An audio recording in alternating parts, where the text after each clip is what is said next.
All right, y'all, welcome back to the show. It's Anti-War Radio. I'm Scott Horton, and the guys who hired Robert Hansen to be the head of their Let's Find the Soviet Spy in Our Midst committee, they're persecuting antiwar.com. On the phone is Eric Garris. He's the founder and the webmaster of antiwar.com, as well as the webmaster of LouRockwell.com. Welcome to the show, Eric. How are you doing? I'm doing fine. How are you? I'm doing great. Thanks for joining us today. At issue is this brand new piece by Justin Raimondo, antiwar.com/Justin, the FBI versus antiwar.com. What the heck? Well, a supporter sent me a document on Saturday that was a Freedom of Information Act request regarding the urban movers aspect of the Israel 911 story. Mm-hmm. And much of it was very old, but the second half of the report was all about antiwar.com. Unfortunately, most of it is redacted, so we can only extrapolate what they actually are investigating, but it's clear that this is just the tip of the iceberg. About 80 to 90% of the rest of the portion about us is redacted. And it looks like they are doing investigations of us. And now, okay, so this all started because, as you said, the Israeli mover story, this is one that, along with the art students, is something that Justin picked up on right after September 11th and wrote a lot about. And then y'all had posted a terrorist suspect list that had been produced by the FBI, correct? Yes. And yet, this had also been posted all over the place, right? Well, a number of places, yes. It was a document that had been leaked and posted all over the internet. Mm-hmm. And by the by, it had Dominic Suter, the guy that owned Urban Moving Systems, name on it right there with Mohammed Atta and the rest. Correct. Okay. But as I said, the Urban Mover 911 part of this report is pretty old, but what's interesting about the report is that it indicates that the FBI is very interested in antiwar.com. They want to know who's funding us. Well, starting with this document, that's what I was getting at, is that this is what brought antiwar.com to their attention, was this formerly secret document got posted up at this website, and then they started looking into you and Justin after that. I'm not clear that they didn't already have something going on. There's so much redacted that it's hard to tell whether this was the initiation of it or whether it actually started prior to that. I see. We've had indications before, leaks that we were under investigation by the FBI and other branches of the government. In fact, in 2000, the anti-hacking section of the Pentagon crashed our site, and they actually admitted that they had been scanning it, that they said they didn't intend to crash it, but that they were testing it, essentially. When was this? This was in 2000. There was a story on Wired about it back then. Wow, I didn't even know that. Yeah. Well, antiwar.com history for you there. But it's clear here that what we need to do is we need to ask for more Freedom of Information Act documents and see what else they have been investigating us about, because most of this information is pretty old, and it's very possible that there's a lot more that's been done since this report was originally compiled, because the report recommends that they do extensive investigation of us. Right, this is like a preliminary investigation, recommending a preliminary investigation, right? Right.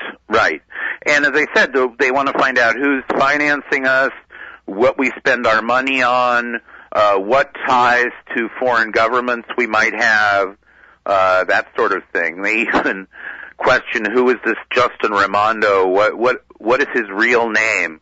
When, what's amazing is that many of these things that they're asking are available public information if they just would learn how to use Google.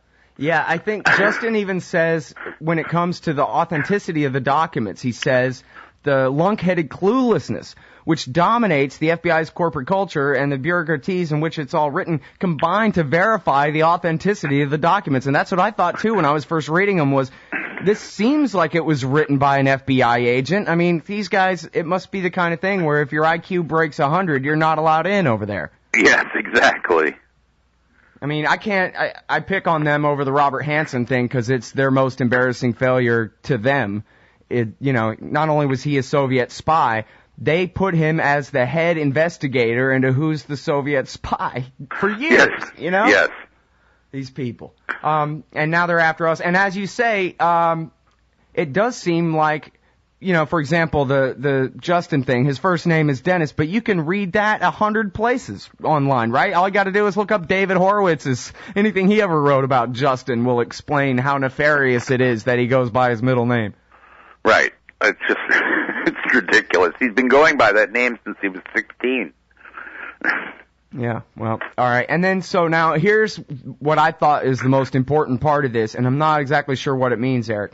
This document, quote, this document contains information obtained under the authority of the Foreign Intelligence Surveillance Act, 50 U.S.C. Section 1801. Such FISA-derived information shall not be used in any criminal proceeding, including grand jury proceedings, etc., etc. So this is not a criminal investigation. This is a counterintelligence, counterterrorism investigation, not by the criminal division of the FBI, but by the other side of the FBI, the guys whose job it is to, prevent attacks like September 11th and stuff like that.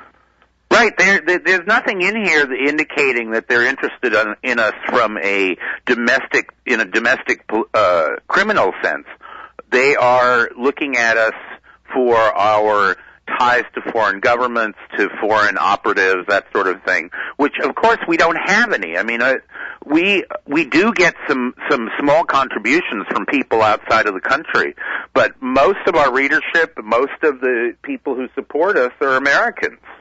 And the entire staff is made up of American citizens. Of course.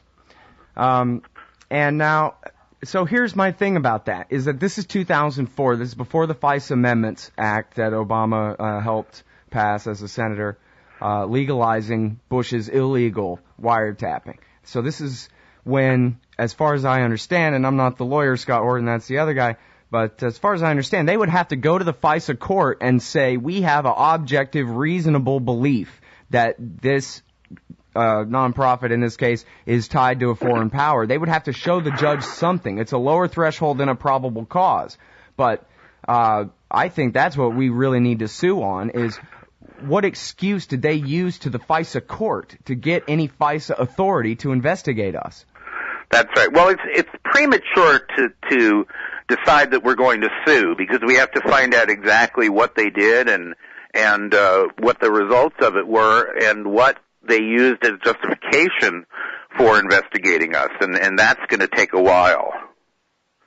Well, they certainly, whoever wrote this thing really wants his boss to understand that, this antiwar.com site is opposed to American foreign policy, and they say terrible things like that humanitarianism and democracy is just cover for imperialism.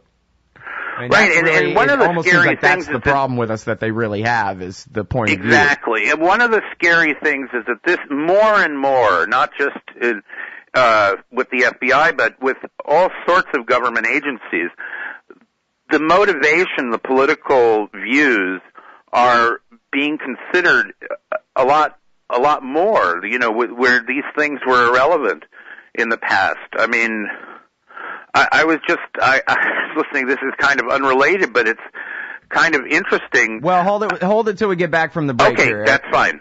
All right, everybody, it's Eric Garris. He's the founder and webmaster of antiwar.com, and we're talking about the FBI's investigation of us. All right, y'all, welcome back to the show. It's Anti-War Radio. On the line's Eric Garris, my boss, founder and webmaster and news director of antiwar.com, and we are talking about this incredible story that broke over the weekend. A blogger sued under the Freedom of Information Act for FBI records on the Israeli movers, and got a document from the FBI, or a series of documents from the FBI, which includes at the end a whole thing about the FBI's investigation of antiwar.com, specifically Eric and our head writer, Justin Raimondo. And now, Eric, before we went out to the break there, you were about to tell a story about something. No, that's all right. That's too irrelevant at this point. Let's move on. All right. You say so. So, here's the thing. Part of what's revealed in here, we talked about the lunkheadedness, as Justin calls it, of the FBI here. They're basically, it's almost, it is laughable, their so-called investigation of us here. We busted a guy one time, and he apparently had been to antiwar.com before. We had an undercover informant at a political rally somewhere, and he heard someone say, go to antiwar.com to read stuff. And this is the indictment of us. Everything else is blacked out, but this is what shows. And it really makes me wonder, what the hell they're doing up there, if this is really their priority. And this is how they construct their truths in their minds, you know? Well, yes, and it does worry me in the sense that, our contributions come from our readers, and our average contribution is $50, but we do get contributions from time to time for $1,000 or so, or more, and when they come in, we don't investigate everybody that gives us money. I'm worried that the FBI is going to have somebody send us some money as a contribution and then use that from another country and use that as an excuse to investigate further. Yeah, well, and who knows? There's all sorts of things, and the FBI is famous for this sort of interference that could, you go back to the COINTELPRO days. Sure. Well, and this document, all of these documents, I guess it's just the one document concerning antiwar.com. It's from 2004, right? So we don't really know how long this went on at all. Could still be going on. Well, that's right. And the date of the release of this, the total report, is actually September 2010. And it does not indicate what was done after 2004. So you would think that if something had concluded that they might mention that. But I'm assuming that this is still going on and perhaps has escalated. And, what's interesting about this report, the full unredacted report, is scheduled to be released unclassified in 2035. Well, I wonder whether there's anything we can do about that. Well, I'm hoping that if we make Freedom of Information Act requests specifically under our names and under the organization name, that we'll be able to get at least some of this other information. Since this was released just as a general document on a particular subject. Right. Yeah, Justin has a link in the article here. Again, it's the FBI versus antiwar.com by Justin Raimondo today at antiwar.com/Justin. And, he's talking about the overpaid analysts sitting around coming up with this stuff about us. And then he's got a link to the hijackers making it through security on September 11th.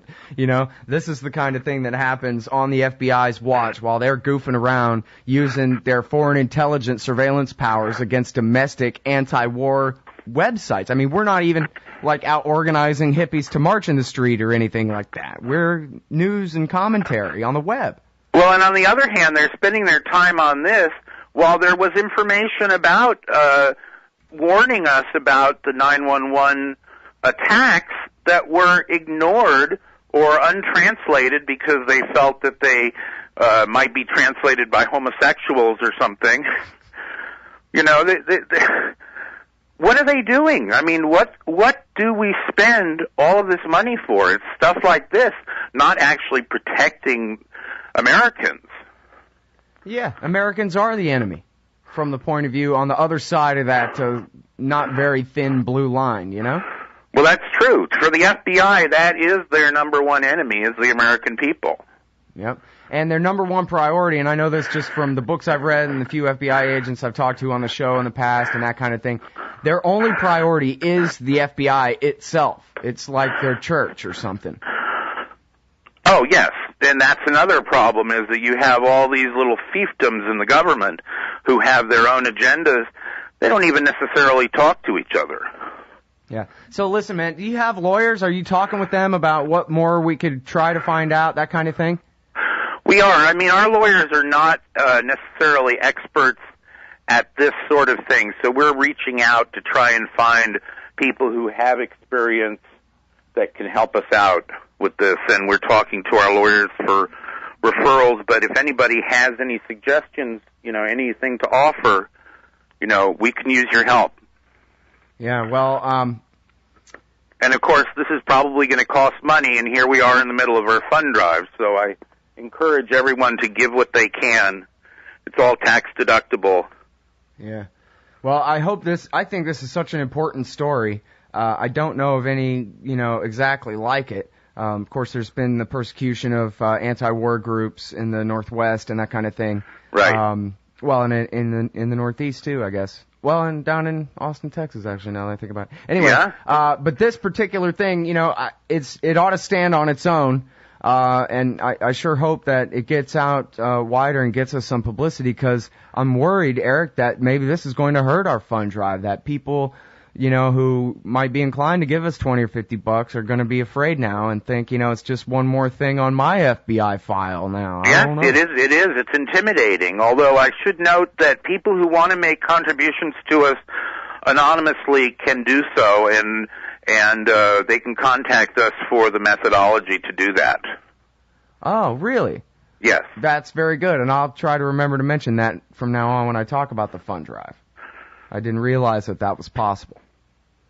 Yes, there are a number of ways. Smaller contributions don't have to be identified. Larger contributions can go through Donors Trust, which is a big anonymizer. Oh, I see. Donors Trust. Very interesting. Okay, and that's antiwar.com/donate. It is our fund drive this week and probably the next and the next.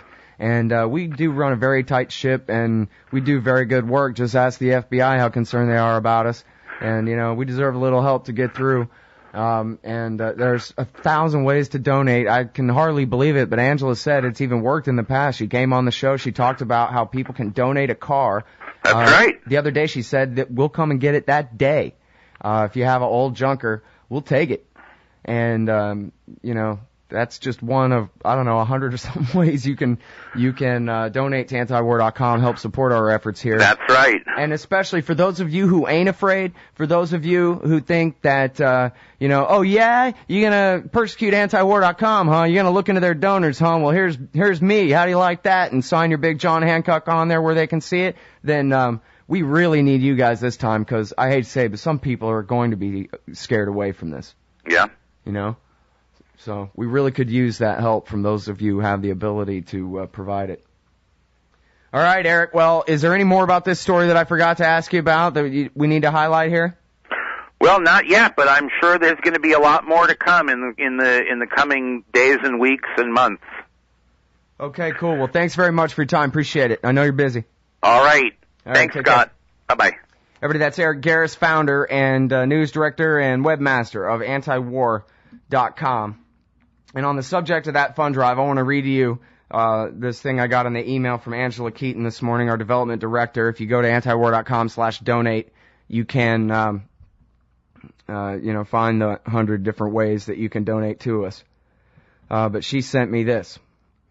Ever since I got out of the Army in July 1970, I've given to the disabled American veterans. I felt I was lucky to come back from Vietnam without a scratch, and I wanted to help the guys out who got hurt.